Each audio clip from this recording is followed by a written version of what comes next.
Okay, my name is Connie.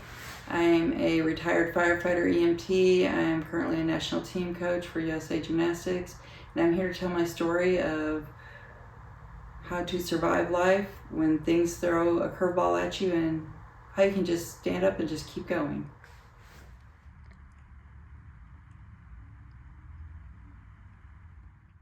Where did you grow up, Connie? I started out in Chicago, Illinois, and lived there until I was in second grade, and then we moved down to small town Missouri in Doniphan, Missouri. We traveled there. My parents built a factory and moved the family down there to start the factory down there for my parents, and employed a bunch of people down there to try to help the small town out. What factory was that? Missouri Forge Incorporated. Oh, wow. It's a forging company. They make steel forgings. Think old-time blacksmith, only on a larger scale. It's still in operation today. Oh, wow. 55 years. Wow. Yeah. And what was your childhood like? I was the youngest of four. I'm the baby of the family. Grew up with my parents. They treated me well. I've got to say I was spoiled. But not to the point that I was a brat. I traveled the country with my parents. My father was a private pilot. Oh, neat. So he flew for the company, so we got to go different places, see different things. Funny story, when I was 16 years old, my father actually manufactured a set of horseshoes, dead-eye horseshoes. That's what he made, one of the things he made. Found out that President George H.W. Bush pitched those brand of horseshoes. Oh, wow. He got a hold of Congressman Bill Emerson.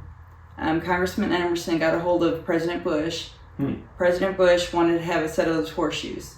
Wow. So my father got a hold of the school teacher, my industrial arts teacher, had him manufacture a case to put those horseshoes in, and got an invitation for the president to actually go to the White House to present him with those horseshoes. Wow, that's really neat. So we actually went to the Oval Office and got to meet President Bush. Wow. Shook hands with him in the Oval. Super nice man. Got to shake hands with him, present him with those horseshoes. Found out later on that those horseshoes were part of a meeting he had with Gorbachev. They pitched those horseshoes during that meeting. Interesting. So they're actually part of the presidential library for George H.W. Bush. That's really neat. So, I grew up a happy childhood. Very close to my parents. Were they the most influential people? Oh, absolutely. Lost my mama in 17 to glioblastoma, brain cancer. Took care of her when we found out. I stayed with her in the hospital for a month. Took care of her. Made sure she had what she needed. When she was able to go home, she stayed at my house for about 2 weeks. She got to see my oldest son get married. And then she was forced to go home because of her doctor's appointments. And then I went and saw her. She slipped into a coma. We lost her. She was only with us after the brain cancer for about 2 months after we found out. It was totally unexpected. I'm sorry to hear that. We went through the same thing with my dad. Yeah. So. And then we just actually lost my father on December 14th of last year. Sorry to hear that. So he passed away from Alzheimer's. And when we discovered that he had Alzheimer's, I went and actually had the blood test done and discovered that I do have the genetic mutation for Alzheimer's. Oh, man. So I'm taking the steps to prevent me from getting Alzheimer's by keeping my brain active. But this isn't the first thing you've overcome, is it? No, it's not. What do you do for work, Connie? I'm actually a national team coach for USA Gymnastics. Awesome. So, is there a story you'd like to share with us today? Absolutely. February 22nd of 2015 actually was my birthday. It was my 43rd birthday. Yes, I'm showing my age. Happy birthday. Yeah. I'd come home with my daughter from a gymnastics meet. She was a gymnast at the time. Went into the bedroom. I heard her holler from my husband. She said, "Daddy, come here." She'd found me on the bedroom floor. He came in. He was a retired cop, knew immediately what had happened. I remember him saying, "Honey, you've had a stroke." And I started arguing with him. I told him no. At the time, we lived in Columbia, Missouri. And I said, "No, I'm fine." we lived out in God's country, so an ambulance getting to me in time for the shot was not possible. So he called 911, gave his badge number, said, we're on our way. Him and my daughter managed to get me into the car, and we drove. I remember him talking, saying, clear the highways, highway patrol, clear the highways, got us going, got us into town. Wow. And got me to the hospital. I remember getting there. I remember them opening the doors, and I was completely paralyzed. My left side was useless. I couldn't lift my arm. I was completely paralyzed. Yeah. I was scared. I remember him calling my parents and letting them know that I was paralyzed. They came out with a wheelchair, got me at the hospital. It was being a hospital there in Columbia. Wheeled me in, and decision had to be made right then and there.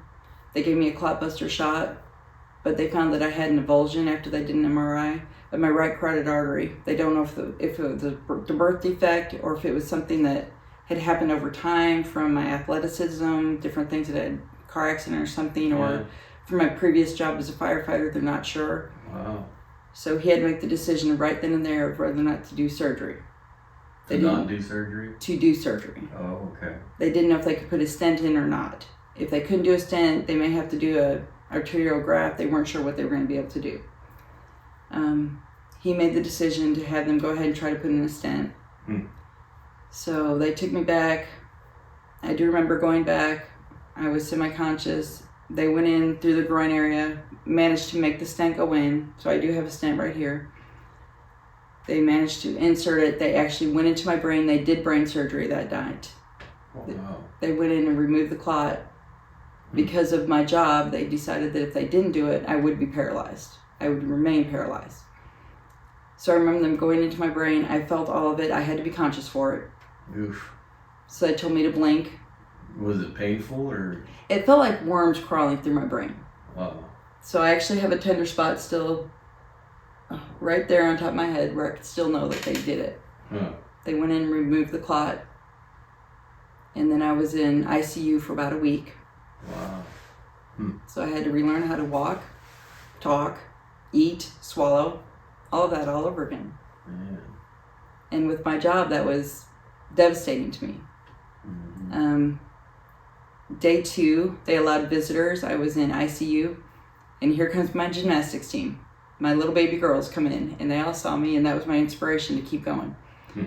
My therapist came in. She came in with a walker. They decided they were going to try to get me up to walk. I looked at that walker, and I took it with my hand. I threw it out the door. I said, no, ma'am.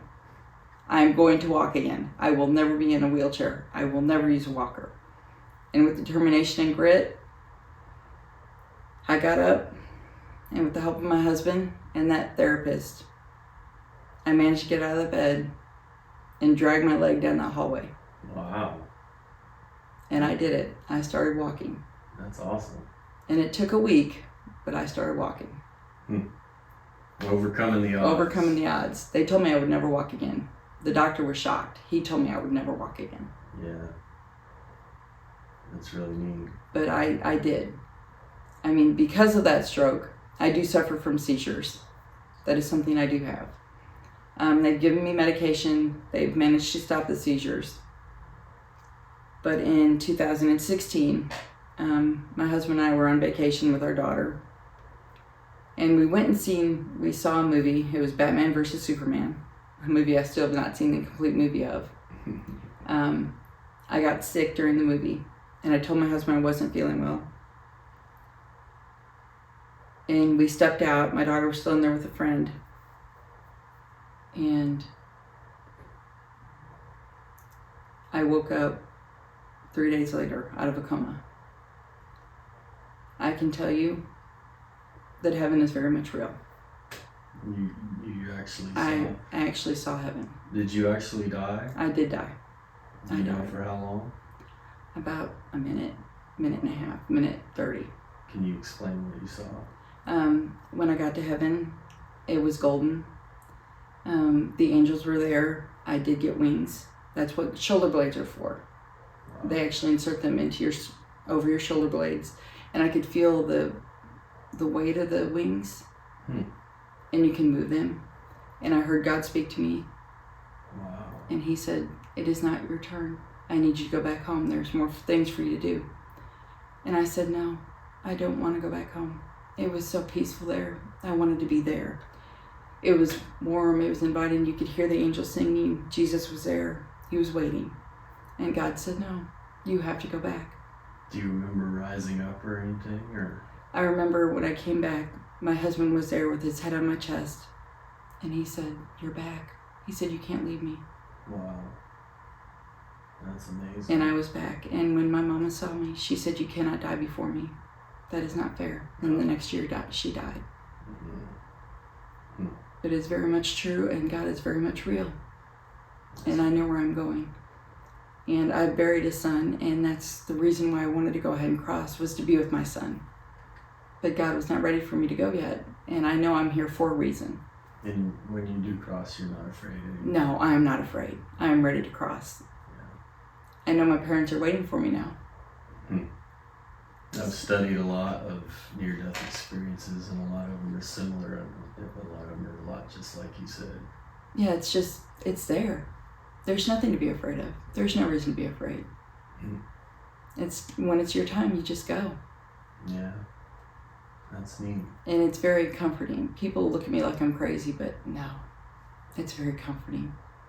That's what I hear. Yeah, it's warm and inviting, but when God tells you to come back, He means you will come back. Your Father is telling you to come back. Right. And Jesus will welcome you. And the angels are there, and they're ready. That's awesome. But the other day I was in the gym, and this happened right after my father passed. I'd come into the gym, and I was working out with one of my gymnasts, and she looked at me and she said, Coach Connie, you're an angel. And she doesn't know my true story. She doesn't know all of my story. And I looked at her and I said, what do you mean? She goes, you're just an angel. And she just kept walking. And it was the biggest compliment anybody had ever given me.